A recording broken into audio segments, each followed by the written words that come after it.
اعوذ باللہ من الشیطان الرجیم بسم اللہ الرحمن الرحیم وبہ نستعین وہو خیر ناصر ومعین الحمد لأہلہ الصلاة والسلام علی اہلہا ولعنۃ اللہ علی اہلہا السلام علیک یا ابا عبداللہ وعلی الارواح التي حلت بفنائک علیک منی سلام اللہ ابدا ما بقیت وبقی اللیل والنہار ولا جعلہ اللہ آخر العہد منی لزیارتکم السلام علی الحسین وعلی علی بن الحسین وعلی اولاد الحسین وعلی اصحاب الحسین الذین بذلوا مہجہم دون الحسین علیہ السلام۔ السلام علیکم ورحمۃ اللہ وبرکاتہ۔ واقعہ کربلا سیریز کی 48ویں قسط، امام علیہ السلام کی شہادت کے واقعات اور شہادت کے جو لمحات بیان کر رہے تھے ہم پچھلے قسط میں، وہیں سے بات کو آگے جاری رکھتے ہیں۔ بی بی زینب نے جب بیان کیا ہے آ کر، یہاں پر ایک روایت میں ہے کہ ایک شخص جو یزیدی لشکر میں سے ہے کہتا ہے کہ ہم عمر سعد کے ساتھ کھڑے تھے تو ایک شخص نے آ کے چلا کے کہا کہ اے امیر، شمر نے حسین کو شہید کر دیا ہے۔ کہتے میں نکلا، دونوں صفوں کے بیچ سے نکلا اور جا کر دیکھنے لگا، امام کے جان دینے کو دیکھنے لگا۔ کہتا ہے میں نے خدا کی قسم میں نے ان سے زیادہ نورانی اور نیک مقتول خون میں آلودہ نہیں دیکھا۔ ان کے چہرے کے نور اور حسن کی وجہ سے میرے ذہن سے ان کی قتل کی فکر محو ہو گئی۔ اور جب امام حسین نے پانی کا گھونٹ طلب کیا تو میں نے ایک آدمی کو کہتے ہوئے سنا، اے حسین تمہیں ہرگز پانی نہیں ملے گا۔ امام نے جواب دیا، کہا میں اپنے جد کے پاس جا رہا ہوں اور جنت میں ان کے ساتھ رہوں گا، اور میں گندا پانی نہیں پیوں گا۔ جو کچھ تم نے میرے ساتھ کیا اس کی شکایت کروں گا۔ اس پر یہ کہتا ہے کہ اس پر یہ فوج غصے میں آپے سے ایسے باہر ہو گئی کہ گویا ان کے دل میں رحم پیدا ہی نہیں ہوا۔ بس یہ آخری لمحے ہیں سید الشہداء کے۔ کہتے ہیں کچھ دیر گزر جانے کے بعد جو شخص بھی قتل کے ارادے سے آپ کے پاس آتا وہ واپس لوٹ جاتا۔ پھر کہتے ہیں کہ مالک ابن نمیر ایک کندی آیا، یہ لعین آگے آیا اور اس نے تلوار سے حملہ کیا، جس کی وجہ سے سر پر جو پہنا تھا خود جنگی جو ایک لباس ہوتا ہے، کہتے ہیں وہ کٹ گیا اور سر سے خون جاری ہو گیا۔ آپ علیہ السلام امام نے کہا، اس ہاتھ سے تو نہ کھانا کھا سکے گا نہ پانی پی سکے گا، خدا تجھے ظالموں کے ساتھ محشور کرے گا۔ کہتے ہیں کہ اس کے بعد اس شخص کی زندگی فکر و فاقہ میں قدم بسر ہوئی، اور کہتے ہیں اس کے ہاتھ ایسے ہو گئے جیسے شل آدمی کے ہوتے ہیں۔ بس امام علیہ السلام نے اب اس حالت میں مولا تھے۔ عمر سعد نے اپنے دائیں طرف کھڑے ہوئے ایک آدمی سے کہا، واہ تجھ پر، اتر کر انہیں قتل کر دو۔ کہتے ہیں کہ چند لعین آگے بڑھے اور امام کی شہادت کے لیے امام کے سر مبتہر کو جدا کرنے کے لیے آگے آئے۔ بس بہت چند قاتلوں میں چند ایک کے نام آتے ہیں، لیکن جو زیادہ شہرت ہے، جو زیادہ مشہور روایت ہے، وہیں آپ کی خدمت میں عرض کروں۔ کہتے ہیں شمر ابن ذوالجوشن شمر لعین آگے بڑھا اور اس نے امام علیہ السلام کے سینے پر سوار ہوا۔ کہتے ہیں جب یہ سوار ہوا اس نے اپنے خنجر نکالا، امام نے آنکھیں کھول کے دیکھا اور کہا، کیا تم مجھے جانتے ہو میں کون ہوں؟ کہتے ہیں شمر نے کہا، میں خوب پہچانتا ہوں۔ کہتے ہیں آپ کی والدہ فاطمہ ہیں، آپ کے والد علی مرتضیٰ ہیں، آپ کے جد محمد مصطفیٰ ہیں، اس کے باوجود میں آپ کو قتل کروں گا اور مجھے کوئی خوف نہیں۔ اس کے بعد شمر لعین نے اپنے خنجر سے وار کیا، ایک وار میں نہیں بلکہ 13 دفعہ وار کیا، اور سید الشہداء کا سر اطہر تن سے جدا کر دیا۔ کہ امام حسین علیہ السلام کی شہادت، اصول کافی میں ایک روایت ہے کہ جب امام حسین علیہ السلام کو شہید کیا گیا تو آسمان پر ملائکہ میں کوہرام بپا ہو گیا۔ کہتے ہیں ملائکہ نے بارگاہ خدا میں عرض کی، کہا پروردگارا حسین تیرا برگزیدہ تیرے رسول کا فرزند ہے۔ خدا نے ملائکہ کے سامنے امام زمان کی تصویر دکھائی اور کہا کہ میں اس قائم کے ذریعے خون حسین کا انتقام لوں گا۔ پس عزاداروں، کہتے ہیں کہ شہادت کے بعد امام کا گھوڑا، امام کی سواری ذوالجناح ہنہناتا ہوا، گریہ کرتا ہوا خیموں کی طرف دوڑا۔ امام کے خون سے اپنی پیشانی کو رنگین کر چکا تھا، یہاں تک کہ خیموں کے قریب آیا۔ جب ذوالجناح خیموں سے باہر آیا، ذوالجناح کی آواز آئی، کہتے ہیں حرم کی عورتیں نے آپ کے گھوڑے کو بغیر سوار کے اس حال میں دیکھا کہ زین ڈھلکی ہوئی ہے، اس کے بال خون سے تر ہیں۔ کہتے باہر آئی، اس وقت سکینہ نے اپنے بابا کی سواری سے کہا، اے ذوالجناح، جس وقت میرا بابا میدان میں گیا تھا بہت پیاسا تھا، کیا میرے بابا نے اس دنیا سے جانے سے پہلے پانی پیا تھا یا میرا بابا پیاسا ہی ذبح ہو گیا؟ بس امام کی شہادت کے بعد کہتے ہیں کہ ایک عجیب حالت ہوئی۔ اس وقت فوج کوفہ چلا رہے تھے، ایک دوسرے کو آوازیں دے رہے تھے کہ حسین شہید ہو گئے۔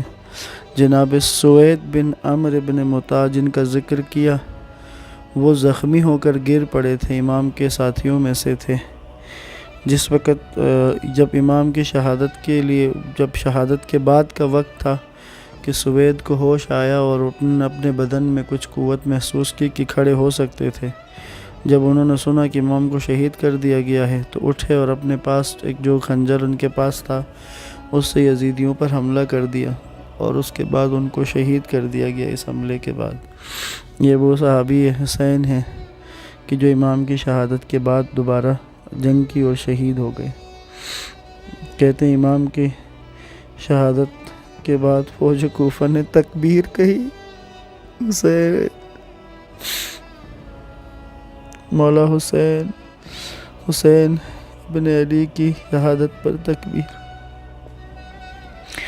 روایات میں آتا ہے کہ زمین کو شدید زلزلہ آیا، مشرق و مغرب میں تاریکی چھا گئی، لوگ زلزلوں اور بجلی کی کڑک میں گر گئے، آسمان سے خون کی بارش ہوئی، آسمان سے ہاتف غیبی نے ندا دی کہ خدا کی قسم امام ابن امام، برادر امام اور اولاد امام حسین ابن علی قتل کر دیے گئے۔ کہتے سرخ آندھی چھا گئی آسمان پر، سرخ طوفان چھا گیا، اس طرح کہ ہاتھ کو ہاتھ دکھائی نہیں دیتا تھا۔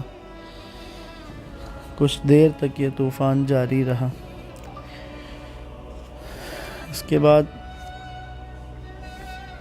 یہاں پہ ایک روایت میں مدینہ کی عرض کر دیتا ہوں، یہ ابن حجر نے یہ روایت نقل کی ہے کہ جناب ام سلمہ نے مدینے میں رسول اللہ کو خواب میں دیکھا تو دیکھا کہ آپ کا چہرہ اور سر جو ہے وہ گرد سے اٹا ہوا ہے، رسول خدا گریہ کر رہے ہیں۔ بی بی ام سلمہ کہتی ہیں میں نے اس کی وجہ دریافت کی تو کہتے ہیں رسول اللہ نے کہا ابھی حسین کو لوگوں نے قتل کر دیا ہے۔ تو پس امام کی شہادت 10 محرم 61 ہجری کو کربلا میں امام کی شہادت ہوئی۔ 57 سال کی عمر میں امام حسین علیہ السلام بارگاہ حق میں پیوست ہو گئے۔ روایت میں ہے کہ امام کے بدن اطہر پر بہت زیادہ زخم تھے، سینکڑوں سے زیادہ نشان تھے۔ پس امام کی شہادت کے بعد دشمن کے سپاہیوں نے امام حسین کا لباس لوٹنے کے لیے ایک دوسرے پر سبقت کی۔ کہتے ہیں بہت انہوں نے امام کا لباس لوٹا، امامہ لوٹ لیا، قمیض لوٹ لی، اور اس کے بعد پھر حمید بن مسلم کہتا ہے کہ خدا کی قسم میں نے دیکھا کہ عمر ابن سعد کے لشکر نے خیموں پر حملہ کر لیا اور ان کا اثاثہ لوٹنے لگے۔ بیویوں نے مزاحمت کی لیکن مغلوب ہو گئیں، وہ سارا مال لوٹ لے گئے۔ کہتے ہیں اس کے بعد پیادہ فوج کے ساتھ شمر خیام کی طرف آیا، امام سجاد کے خیمے میں آیا۔ اس وقت امام علیہ السلام شدید بیمار تھے اور اپنے بستر پر لیٹے تھے۔ ساتھ آنے والوں میں سے کہتے ہیں شمر سے کہا کہ اسے قتل نہیں کرو گے؟ حمید بن مسلم کہتا ہے میں نے کہا سبحان اللہ، نوجوان بھی قتل کیے جاتے ہیں؟ کہا اس کے لیے اس کی بیماری کافی ہے۔ شمر کہتے ہیں مجھے ابن زیاد نے حکم دیا ہے کہ حسین کے بیٹوں کو قتل کر دوں، لیکن عمر ابن سعد نے میری راہیں مسدود کر دی۔ خیر جب جناب زینب کو شمر کے ارادے کا پتہ چلا تو آپ آ گئیں۔ آپ نے کہا جب تک میں زندہ ہوں میں ہرگز اپنے بھتیجے کو نہیں مار دے دوں گی۔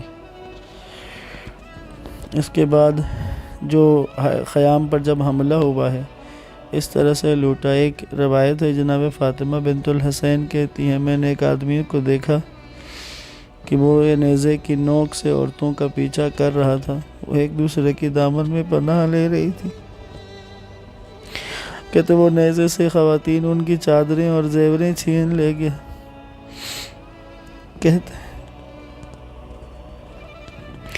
جب اس شخص نے مجھے دیکھا میری طرف چلا تو میں ڈر سے بھاگی، اس نے نیزے سے میرے اوپر حملہ کر دیا۔ کہتے ہیں کہ جب میں گر پڑی میں بے ہوش ہو گئی، جب مجھے ہوش آیا تو دیکھا کہ میرے سر پہ چادر نہیں تھی۔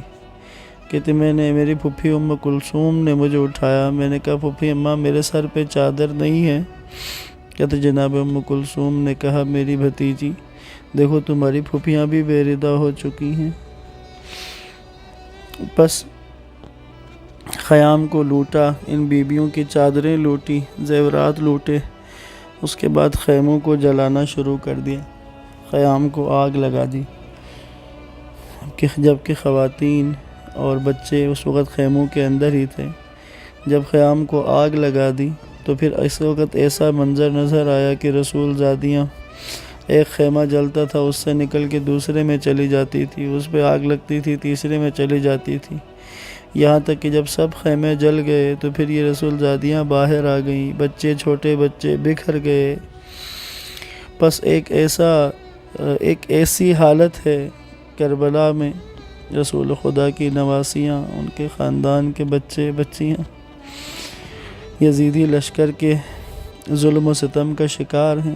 امام سجاد علیہ السلام امام حسین کی شہادت کے بعد اپنی زندگی میں جب بھی عاشوراء کے تلخ و جانگداز واقعات کو یاد کرتے تھے تو چیخ مار کر رونے لگتے تھے اور فرماتے تھے خدا کی قسم جب بھی میں اپنی پھوپھی اور بہنوں کو دیکھتا ہوں تو میرے گلے میں گریہ گلوگیر ہو جاتا ہے، میری آنکھوں میں وہ منظر پھر جاتا ہے جب وہ ایک خیمے سے دوسرے خیمے میں پناہ لیتی تھی اور فوج کوفہ کا منادی کہہ رہا تھا کہہ رہا تھا کہ ان کے خیام کو جلا کر خاک کر دو۔ حمید بن مسلم کہتا ہے عمر ابن سعد امام کے خیموں کے پاس آیا اور آ کر یہ سارا جو بھی واقعات ہوئے، لوٹ مار ہوئی، اس دوران میں خود اس حملے میں خیام کو جلانے میں بھی کچھ بچے شہید ہوئے۔ ایک کتاب ہے معالی السبتین نے نقل کیا ہے کہ شام غریبہ میں 2 بچے جاں بحق ہوئے، اور جب جناب زینب نے بچوں کو جمع کیا تو ان 2 بچوں کو نہیں پایا، کہتے ہیں تلاش کرتے ہوئے ایک جگہ دیکھا تو وہ دونوں بچے ایک دوسرے کی گردن باہیں لیٹے تھے، قریب جا کر دیکھا تو دونوں مر چکے تھے، یقیناً اشقیاء میں سے کسی کے گھوڑے کے پاؤں تلے آ گئے۔ انا للہ و انا الیہ راجعون، والسلام علیکم ورحمۃ اللہ وبرکاتہ۔